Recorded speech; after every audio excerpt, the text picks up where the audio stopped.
Hey guys, tonight we slip into the early golden hours of a Mughal spice trader's life, right in the heart of bustling old Delhi. You wake before sunrise, that faint tinge of saffron in the air already nudging your senses awake, though your bed, as usual, protests in the most dramatic way. The streets are hushed, the stalls dim, and only the occasional donkey brays like it's trying to remind you that surviving this market before the first light is optional. But you probably won't survive this if you ignore the timing. So, before you get comfortable, take a moment to like the video and subscribe, but only if you genuinely enjoy what I do here.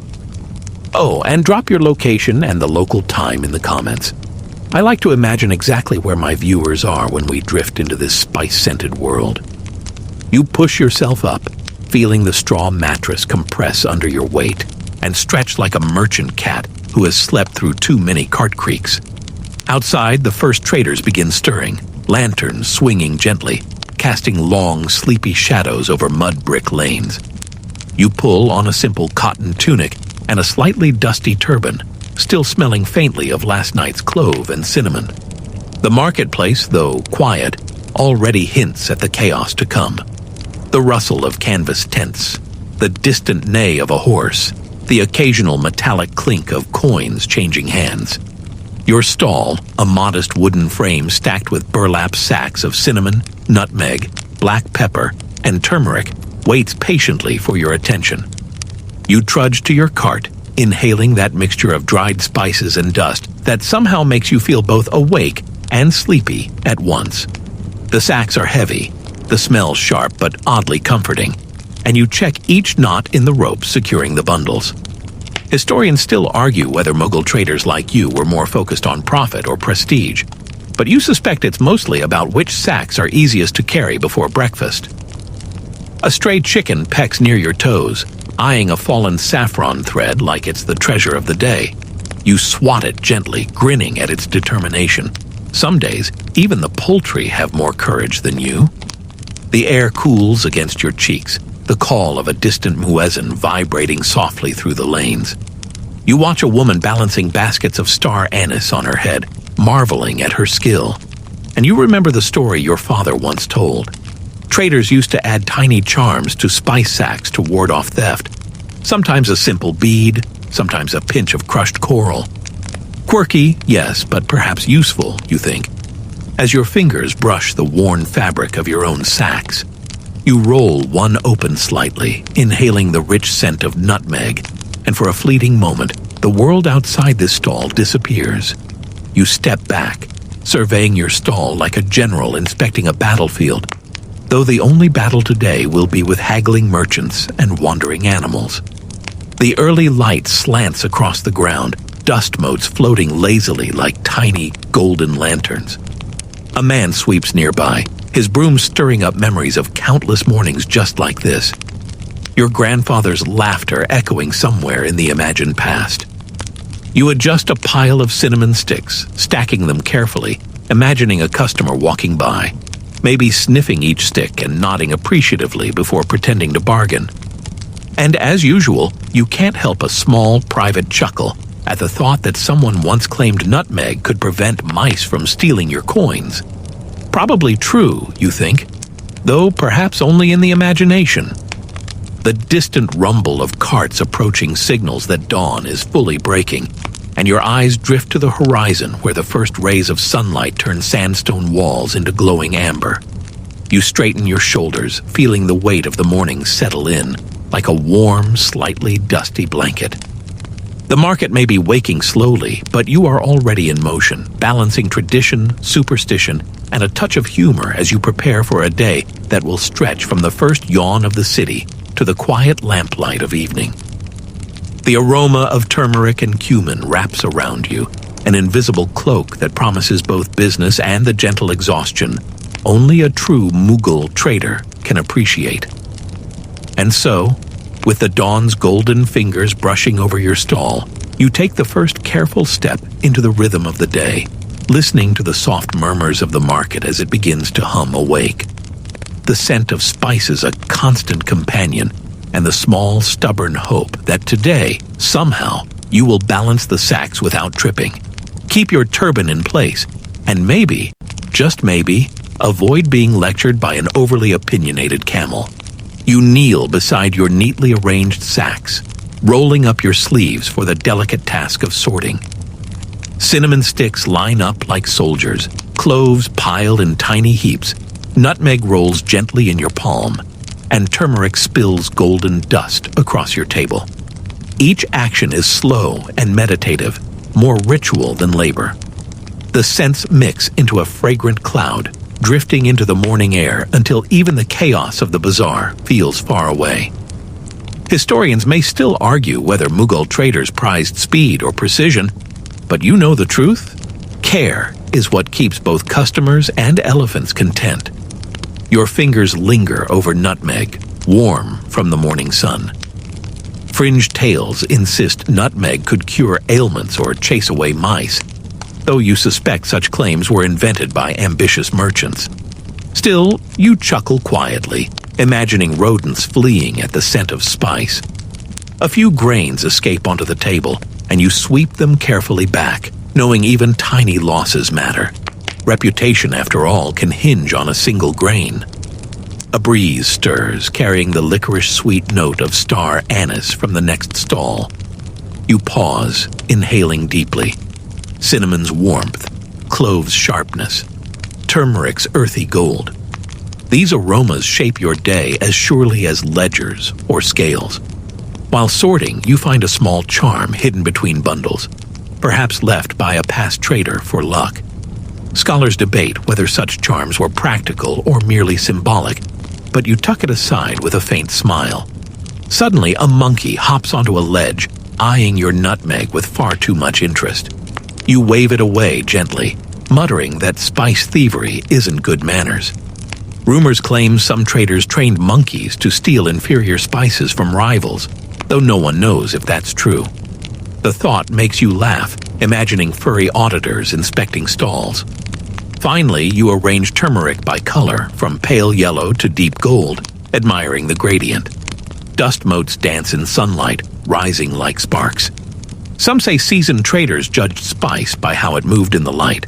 Perhaps myth, perhaps skill. Either way, the sight is calming. When customers wander close, they marvel at your patterns and colors. You answer their quiet questions, sometimes honest, sometimes playful exaggeration. Trade, after all, is a performance as much as commerce, and as your apprentice approaches with trembling hands, you guide him patiently, showing him that even in this bustling market, true success lies in rhythm, detail, and the quiet beauty of spices. By mid-morning, the sun warms the cobblestones. You slip into the shade of a banyan tree, cradling a clay cup of steaming cardamom chai. The spicy sweetness curls around your face, mingling with the ever-present turmeric and cinnamon from your sacks. You sip slowly, letting the heat sink into your bones. Historians debate whether chai spread through palace kitchens or village hearths, but in this moment it hardly matters. It is comfort itself.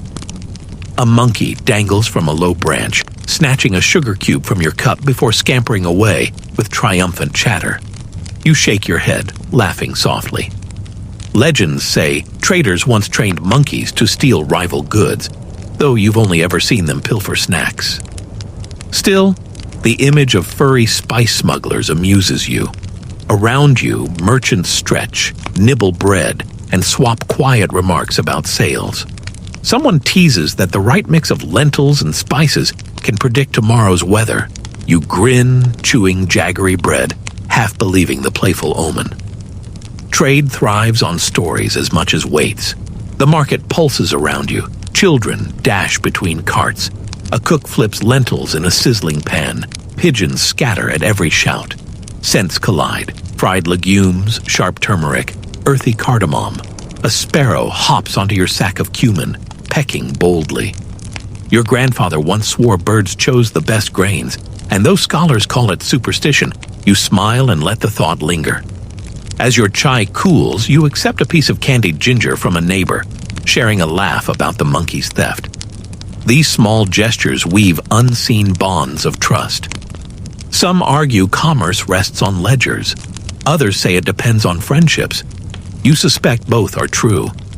When the breeze stirs again, it lifts tiny flecks of spice dust, sparkling in sunlight. You lean back, watching them swirl like golden sparks. The rhythm of tea, laughter, and drifting aromas becomes its own meditation. Eventually, a fellow trader nudges you. Time to return. You fold your mat, brush your tunic, and rise. The chai leaves warmth on your tongue, the market hum greets your ears, and you step back toward your stall. Rest is over. The fragrant work of the day resumes. Returning to your stall, you set out a brass scale, polished to a soft gleam. Each pan swings gently as you test its balance, preparing for the careful ritual of weighing. The rhythm is familiar. Pinch saffron, heap turmeric, stack cinnamon. The sun glances off the scale, scattering light across the drifting spice dust in the air. Historians argue whether Mughal traders judged quality by sight or scent, but you know both matter. You begin with saffron, crimson threads delicate in your fingers. Some claim each filament could foretell the future, a superstition you doubt but secretly enjoy.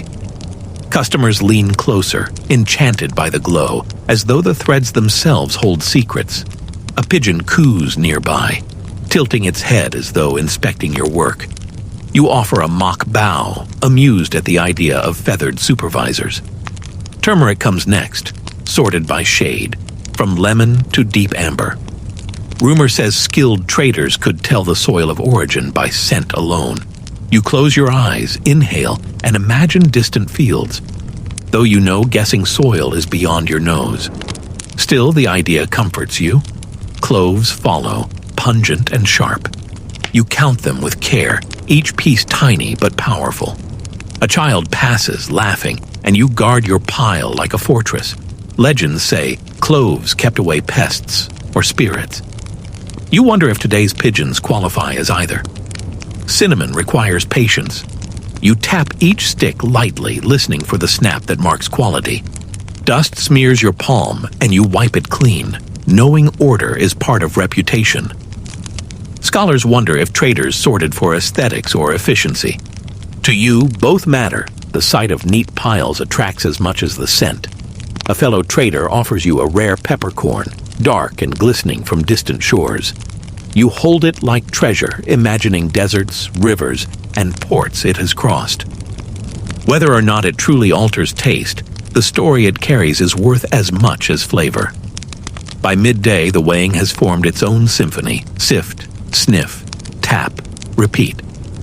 The bazar hums, but within your stall, time slows to spice rhythms. You pause, inhale deeply, and smile. To others, it may look like work. To you, it is quiet art. As the sun climbs, a traveler cloaked in indigo steps from the crowd. He carries a carved chest, setting it down gently before opening it to reveal peppercorns darker, larger, richer than any you've seen. The aroma hits you first, sharp, smoky, almost otherworldly.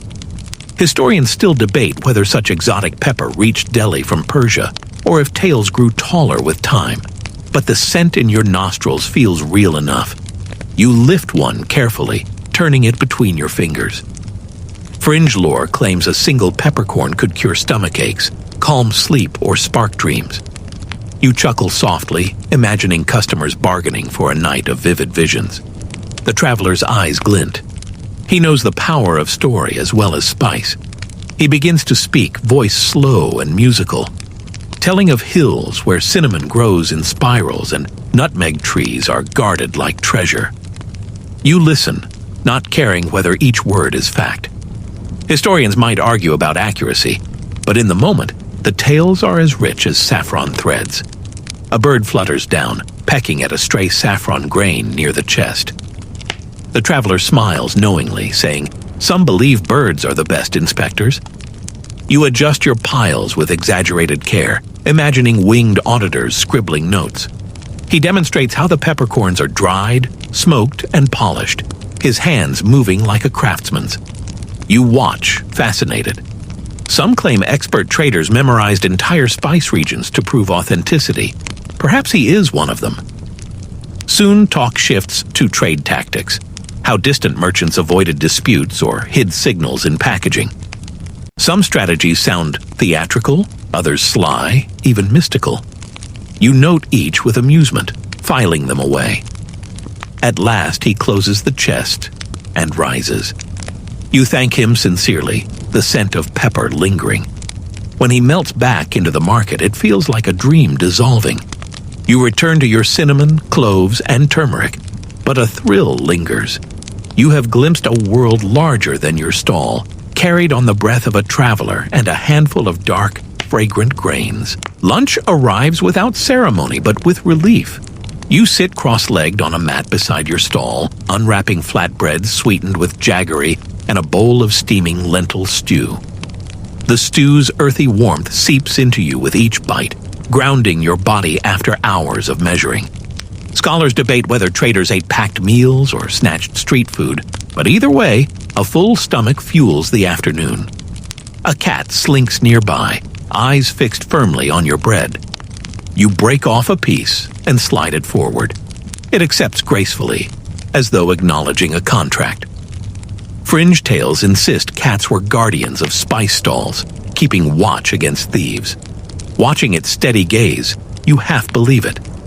Around you, merchants chatter about bargains struck, apprentices' clumsy hands, rumors of new shipments at the gate. Children's laughter drifts between stalls as they chase pigeons, kicking up dust. Your neighbor compliments your cinnamon, claiming its aroma marks it as hill-grown. You nod knowingly. Whether true or not, story enhances value. A breeze carries scents of frying lentils from a cook's pan, mingling with cardamom, cumin, and turmeric. Some traders swear certain spice mixes eaten at lunch ensured successful negotiations afterward. You grin, chewing thoughtfully, imagining stew and saffron conspiring to sway your customers. Nearby, a group of apprentices juggles small sacks for fun, dropping more than they catch. You shake your head, remembering your own early mistakes. Grains spilled, weights misread, lessons learned the hard way. Even failure, your father once said, is part of the trade. You finish slowly, savoring the jaggery sweetness against the lentil spice. Folding the remaining bread in cloth, you tuck it safely away from feline inspectors. The cat lingers, purring softly, as if satisfied with its supervision. When you rise, brushing crumbs from your tunic, you feel restored. The stew's warmth and the chatter of the bazar linger in your chest. Lunch, like spices, is simple yet rich, a pause that weaves you deeper into the life of the market. The afternoon sun glows gold across the square as you straighten your stall. Sacks shift under your hands, neat piles restored, cinnamon stacked, cloves aligned. Camels doze nearby, elephants swish their tails lazily. The hum of the market continues, a steady music of calls and coins. You lift a handful of turmeric, bright as sunlight, and breathe in deeply. Historians still argue whether traders prized flavor or ritual more, but for you, both are inseparable. An apprentice appears, wobbling with a sack of cumin balanced precariously on his head. You steady him, laughing gently, guiding his hands to measure without scattering grains. Fringe tales claim mistakes teach faster than lessons, and watching him stumble, you agree.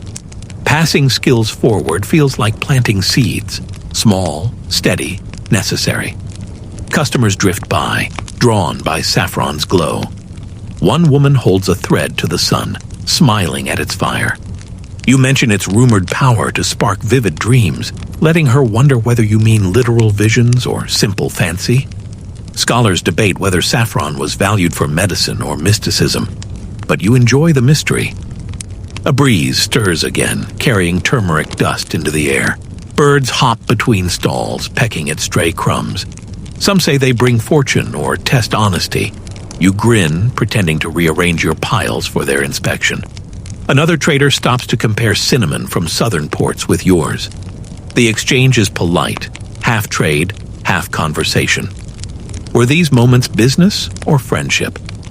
Historians debate, but you feel the blend clearly in every word. Children dart between sacks. bumping clumsily but doing no harm. Their laughter threads into the market's rhythm, as essential as the scent of spices. Watching them, you remember that trade isn't just goods, it's continuity, from playful games to practiced scales. As shadows lengthen, you pause to breathe the mingled scents of saffron, cinnamon, turmeric, and clove. Legends say spices carry memories of those who grew them. Whether true or not, the air feels heavy with stories carried in fragrance. By late afternoon, you are both tired and content. The work is careful, rhythmic, quietly joyful. The market hums, elephants stir, and sunlight fades toward evening. As the sun dips low, the market softens into a gentle hum. Merchants fold their cloths, children drift home with sticky fingers, and camels groan softly as if sharing their own farewells. You sit for a moment longer, brushing spice dust from your tunic, breathing in the mingled perfume of saffron, cinnamon, and cloves. The air feels quieter now, yet rich, as though holding onto every story whispered through trade today. Your apprentice, drowsy but proud, stacks the last sacks neatly. You light a small oil lamp, its glow dancing across the saffron threads, turning them briefly into liquid fire. Some say such a flame promises good fortune for tomorrow. Perhaps, but tonight it feels more like gratitude, a reminder that each grain of spice carries both labor and wonder. Camels settle on folded knees, elephants sway into stillness, and even the pigeons retreat to their rooftops. The bazaar exhales, leaving behind the lingering warmth of laughter, bargaining, and drifting aromas. You glance around once more at your stall, organized, fragrant, alive with the day's memories. Then you close the ledger, tie the last knot, and rise. The path home awaits, but you carry with you the quiet satisfaction of a Mughal spice trader, not just keeper of goods, but teller of stories, weaver of scents, and witness to the simple rhythm of life.